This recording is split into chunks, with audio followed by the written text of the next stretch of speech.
They mock the royal guard at the firing range. Bet he salutes his bullets before shooting. But when he rolled up his sleeve to adjust his gear, and that black mark showed on his forearm, the SEAL commander stopped dead in his tracks. Because that wasn't just any tattoo. That was a mark you couldn't buy, couldn't fake, couldn't earn anywhere except one place. And it meant this ceremonial guard had walked through doors that officially didn't exist. Want to know what that mark meant and why the whole range went dead quiet the second it appeared? Hit subscribe and drop a comment telling us where in the world you're watching from. Here's what really happened. The fog hung low over the training facility that Tuesday morning, the kind of thick English mist that made everything look like a half-remembered dream.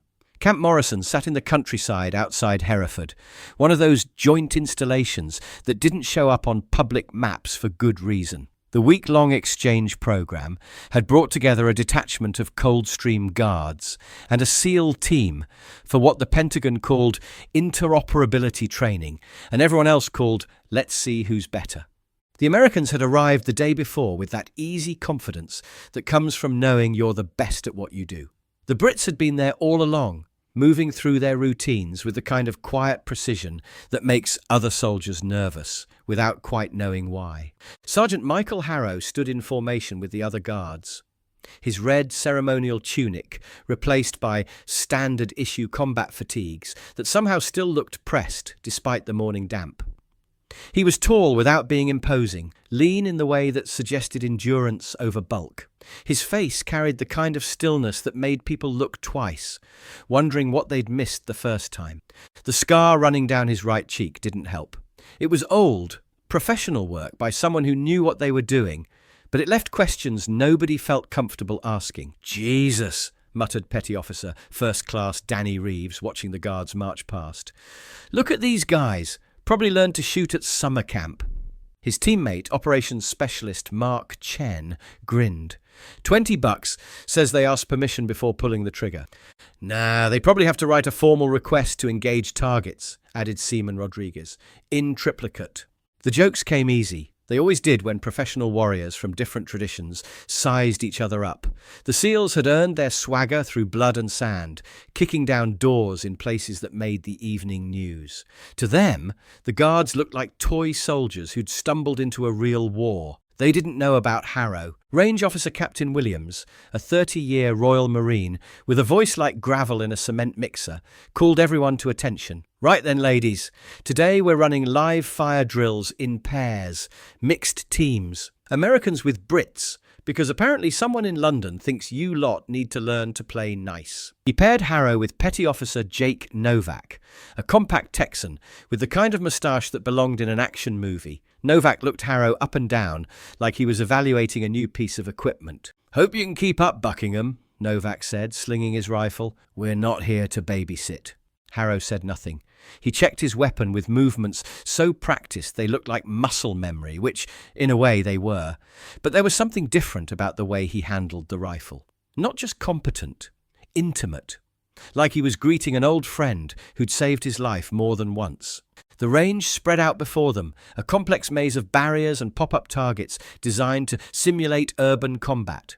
Steel plates and cardboard silhouettes waited in the morning mist, ready to judge their competence in the most basic military skill, putting bullets where they needed to go. "Exercise starts in 60 seconds, Williams announced. "Rules are simple. Clear the course, neutralize all targets, don't shoot your partner. Any questions?" There were none. The whistle blew.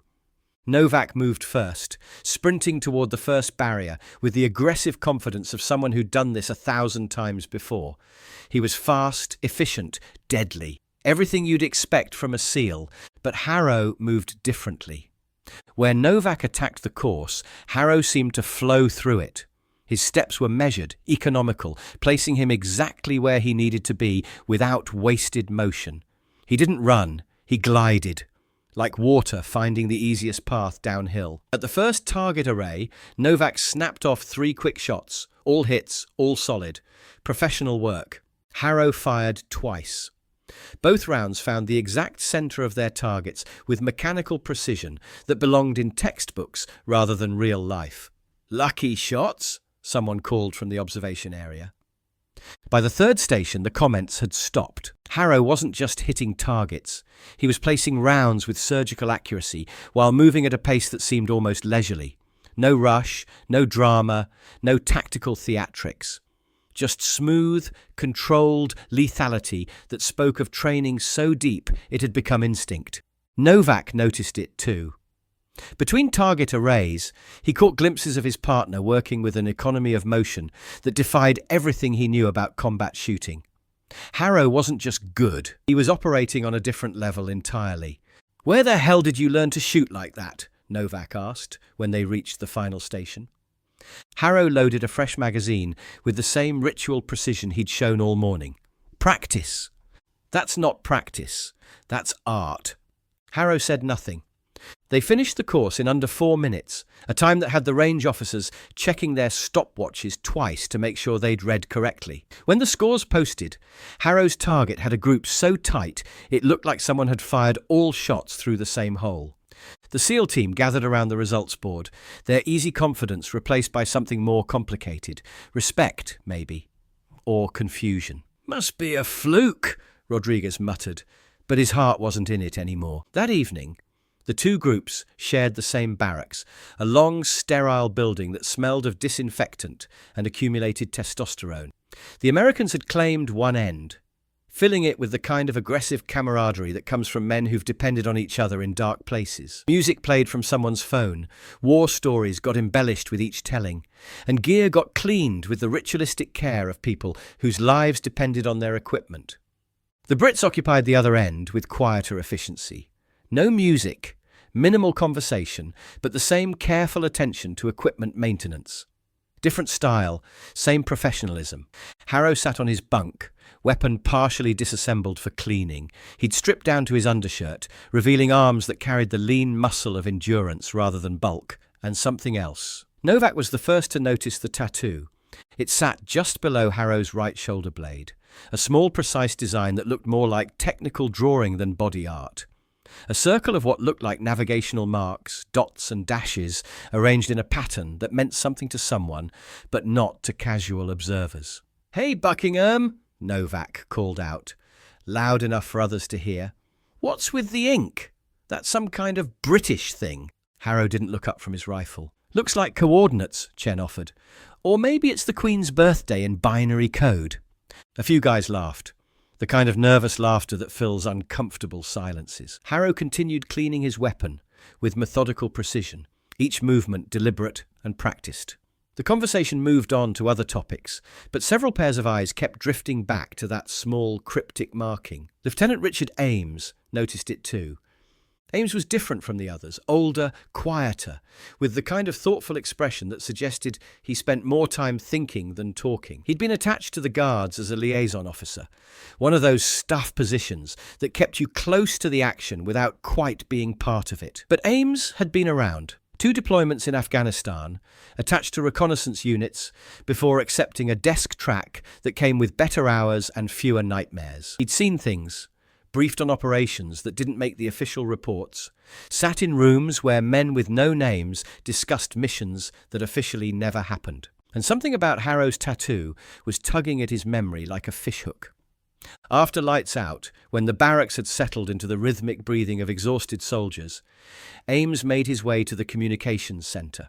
He had clearance, nothing special, just enough to access the standard databases that kept track of personnel and equipment across the British military structure. He started with the obvious searches: tattoo policies, regimental markings, ceremonial insignia. Nothing matched. Then he tried the less obvious databases: intelligence briefings, special operations summaries, classified personnel files that required his access code, and a retinal scan. Still nothing. But memory is a strange thing. Sometimes it works backwards, pulling at threads until something unravels. It was past 0200 when he found it. Not in an official database, but in a fragment of a briefing document that had been archived and forgotten. A single slide from a presentation given to NATO intelligence officers in 2018 discussing non-traditional assets in asymmetric environments. The slide was mostly redacted, black bars covering names and dates and operational details. But in the corner, Almost as an afterthought was a small diagram, a circle with navigational markings around the edge, dots and dashes in a pattern that looked hauntingly familiar. The caption underneath read, Eventide shadow routing, classification level cosmic. Ames stared at the screen for a long time. Eventide was whispered about in certain circles. Not often, and never officially. A program that allegedly recruited from elite units, trained personnel for operations so sensitive they couldn't be acknowledged, deployed assets into situations where conventional forces would leave too many fingerprints. The kind of program that existed in the grey spaces between official military structure and plausible deniability. If it existed at all. But if that tattoo meant what Ames thought it meant, then the quiet guards sergeant they'd been watching wasn't just ceremonial infantry who happened to be good with a rifle. He was something else entirely.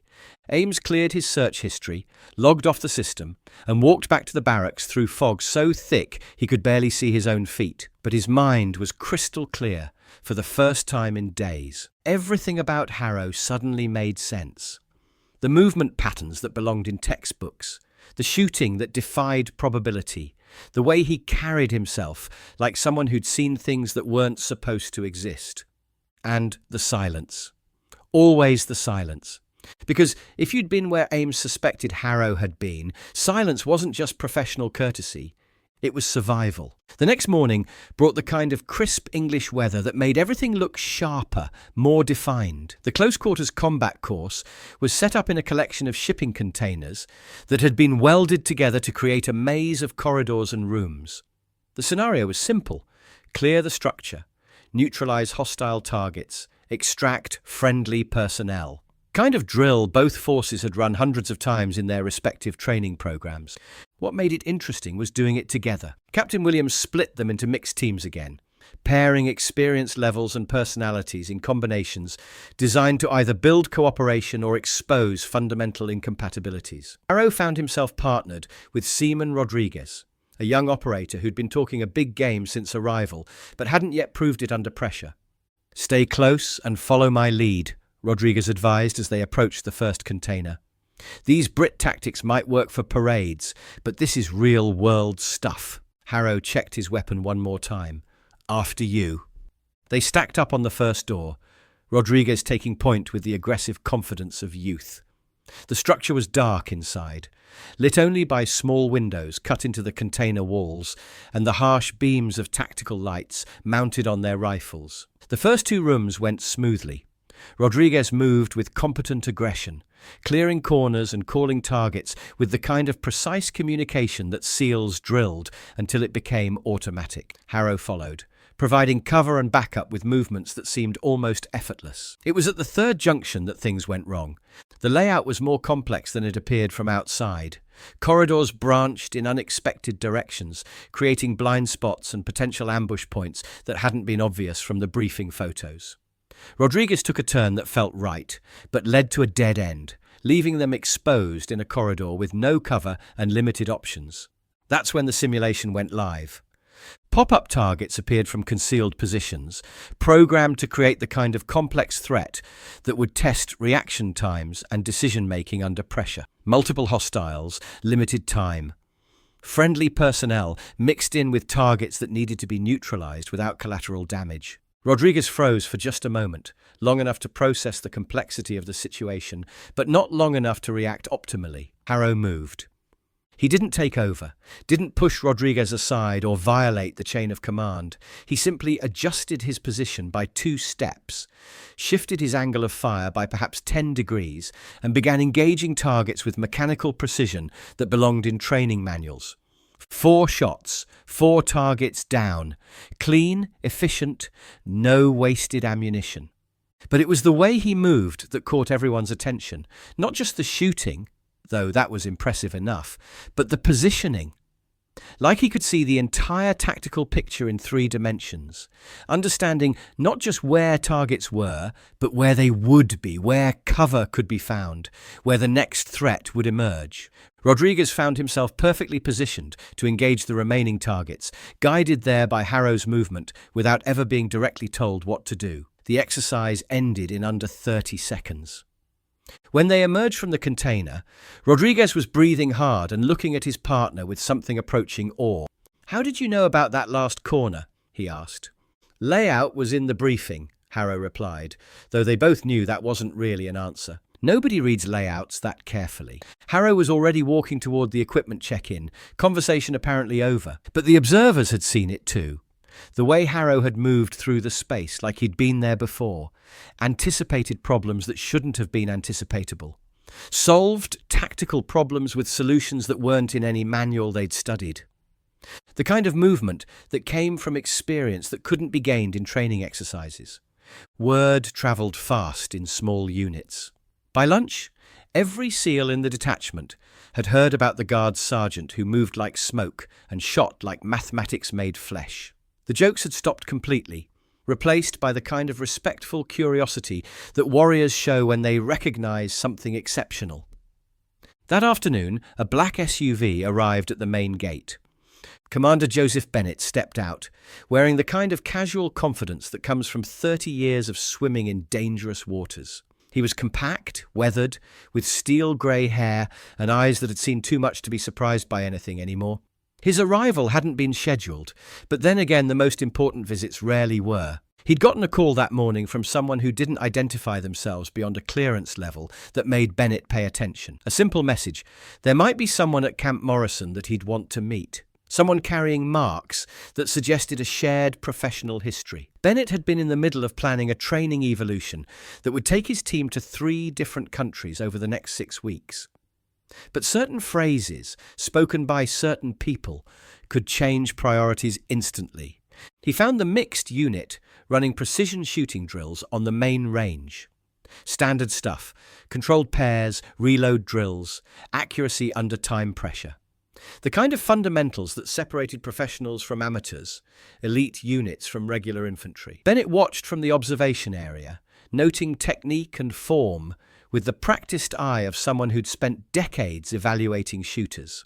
The SEALs were performing exactly as expected: fast, accurate, aggressive. The guards were more methodical, but equally effective, different doctrine producing similar results. Then Harrow stepped up to the firing line. Bennett had been watching casually, professional interest but nothing more, until he saw the way Harrow handled his weapon. Not just competently, intimately.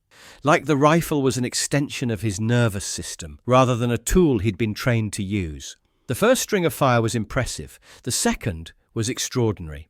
By the third, Bennett was leaning forward, studying not just the accuracy, but the rhythm, the breathing patterns, the micro-adjustments between shots that spoke of training so deep it had become instinct. When the drill ended and Harrow knelt to clear his chamber, Bennett was already walking toward the firing line. That's when he saw it. Harrow rolled up his sleeve to adjust a piece of gear, and for just a moment, a small section of his forearm was visible. Black ink against pale skin, precise lines that looked more like technical drawing than artistic expression. Bennett stopped walking. The tattoo was small, easily missed if you weren't looking for it. A half moon, overlaid with what looked like compass markings, surrounded by a series of dots and dashes that followed no pattern that civilians would recognize. But Bennett wasn't a civilian. He'd seen that mark exactly twice before. Once in a briefing room in Kandahar, inked on the arm of a man who'd just returned from a mission that officially never happened. Once in a classified file that he'd been shown for exactly 30 seconds before it was taken away and locked behind classification levels that didn't appear in standard security manuals. The mark of Eventide. Bennett approached slowly, the way you approach a wild animal that might bolt or attack, depending on how threatened it felt. "Sergeant," he said quietly. Harrow looked up. His expression was neutral, professional, giving away exactly nothing. "That's an interesting piece of ink you're carrying." Harrow's eyes met Bennett's for just a moment, long enough for recognition to pass between them. The kind of recognition that comes from shared understanding of classified realities. "It's old," Harrow said simply. "Not that old." Bennett stepped closer, lowering his voice. "Where did you get it?" For a long moment, Harrow said nothing. Around them, the range continued its normal rhythm. Weapons being cleaned, scores being recorded, normal military life proceeding as if nothing extraordinary was happening. Finally, Harrow spoke. "Kandahar," Before the drawdown, third infiltration route, night operations. The words hit Bennett like physical blows. Third infiltration route. There had only been one operation that used that designation, and it had been so classified that most people with cosmic clearance didn't know it existed. A cross-border mission into territory that didn't officially exist, conducted by personnel who weren't officially there, achieving objectives that were never officially acknowledged. Bennett had been the liaison for that operation. He'd briefed the assets, provided logistics support, helped coordinate extraction. But he'd never seen the operators themselves, just shadows moving through reports and after-action summaries that were classified beyond his clearance level. Until now.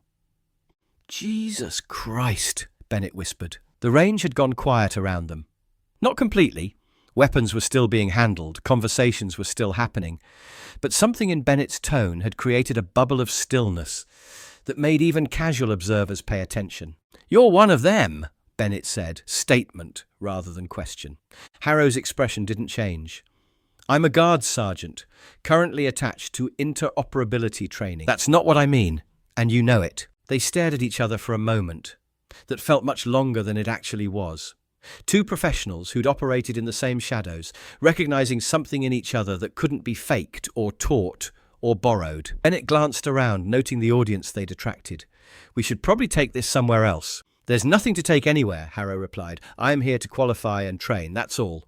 But Bennett was already processing the implications. If Harrow was here wearing that mark, carrying skills that belonged in legend rather than reality, then he wasn't just some guard sergeant who happened to be good with a rifle. He was a ghost walking in daylight.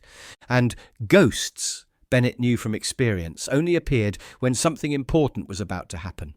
The conversation ended there, but its effects rippled through the unit like shockwaves from a distant explosion. The SEALs looked at Harrow differently now, not with the casual dismissal of earlier, but with the kind of careful respect that professionals show when they recognize someone who's been places they haven't. The guards noticed the change, too. The way their American counterparts suddenly treated Harrow like he was made of something more dangerous than flesh and bone.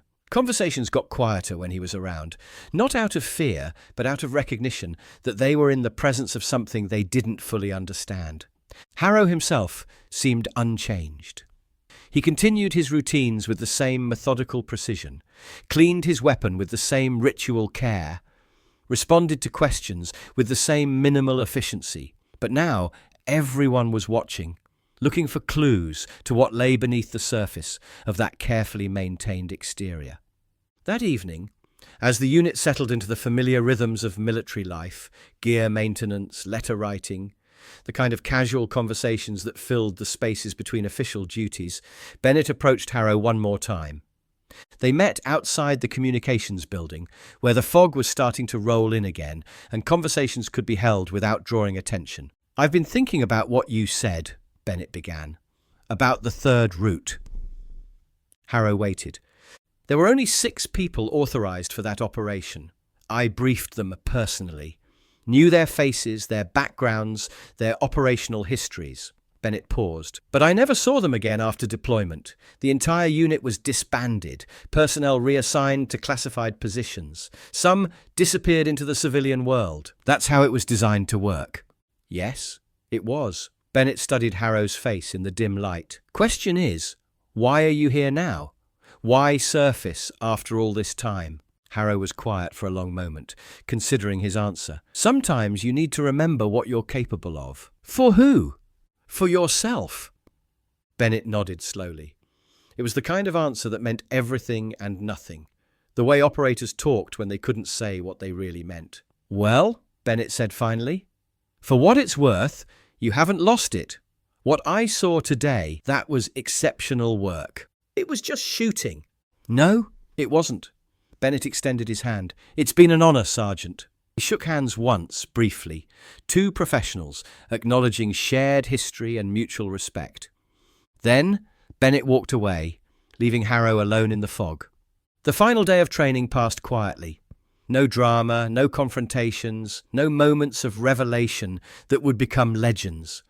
Just professional soldiers doing professional work, learning from each other and building the kind of relationships that might matter someday when the real world came calling. But something had changed. The SEALs treated Harrow with the kind of casual respect they usually reserved for their own senior operators. Not deference, that wasn't their style, but recognition. The acknowledgement that they were dealing with someone who belonged in their world, someone who'd earned the right to be there through methods they understood, even if they didn't know the details. The guards noticed it too. The way their sergeant had somehow shifted from being just another professional soldier to being something more significant. They didn't ask questions, that wasn't their style either, but they watched and learned and filed the information away for future consideration. When the exercise ended and units prepared to return to their regular assignments, there were the usual exchanges of contact information, promises to stay in touch, the kind of casual connections that military personnel make when they're thrown together by circumstances beyond their control. Harrow participated in none of it. He packed his gear with the same methodical precision he'd shown all week, checked his equipment one final time, and prepared to disappear back into whatever corner of the military structure had produced him. But as he walked toward the transport that would take him back to regular duties, Rodriguez caught up with him. "Hey," the young SEAL said, slightly out of breath, "I wanted to thank you for yesterday. The way you moved in that container. I learned more in 30 seconds than I had in the previous month of training." Harrow stopped walking. "You did fine. Trust your training. My training didn't cover what you did in there. Different training, same principles." Rodriguez hesitated, then asked the question that had been bothering him since the exercise. "Were you really just ceremonial before this?" Harrow looked at him for a moment, considering the question and the young man asking it. "We're all just ceremonial until we're not." And with that, he was gone. The transport pulled away in a cloud of diesel exhaust and gravel dust, carrying Harrow back to whatever normal life he maintained when he wasn't demonstrating that normal was a relative concept. The Americans packed their own gear and prepared for their next assignment, carrying with them stories about a British Guards sergeant who moved like smoke and shot like mathematics-made flesh. They would tell those stories carefully to people who would understand their significance and respect their implications. Because some stories are too important to keep secret and too dangerous to tell carelessly. Bennett watched the transport disappear into the English countryside and pulled out his phone. He had calls to make, reports to file, information to pass along to people who needed to know that certain capabilities still existed in certain places. But first, he stood in the fog for a few more minutes, thinking about ghosts and legends and the thin line between official history and classified reality. Somewhere out there, Harrow was returning to a life that probably looked perfectly ordinary from the outside. Maybe he'd go back to standing guard at Buckingham Palace, being photographed by tourists who had no idea what they were really looking at. Maybe he'd teach marksmanship to new recruits who thought they understood what precision meant. Or maybe he'd just disappear entirely, becoming one of those legends that military personnel whisper about in quiet moments when they think nobody's listening. Bennett knew better than to speculate too much about the classified world. He'd learned long ago that some questions were better left unasked, some knowledge was better left unofficial, and some people were better left to their carefully maintained anonymity.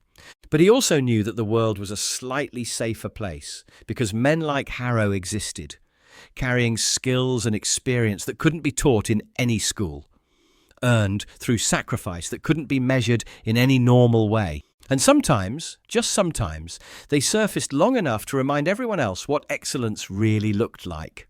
The fog rolled in thicker as evening approached, wrapping the training facility in silver anonymity. By morning it would be clear again, and new units would arrive for new exercises, carrying on the endless cycle of training and preparation that kept professional warriors sharp. But the memory of what they'd witnessed would linger, passed down through informal channels and whispered conversations, becoming part of the legend that surrounds those who serve in silence. Because the most dangerous people in the world often look perfectly ordinary until they don't. Have you ever misjudged someone based on appearances? Ever dismissed quiet competence because it didn't announce itself with fanfare? Share your thoughts in the comments below, because every silent professional deserves recognition, even if we never learn their real story. Hit that like button if this story made you think twice about the people you pass every day. Subscribe and ring the bell so you never miss a story about those who serve in the shadows. And if you know a veteran who carries their service quietly, share this with them. They'll understand why it matters. There's another story waiting for you right now. Click it, and we'll see you tomorrow for another tale of quiet heroes walking among us.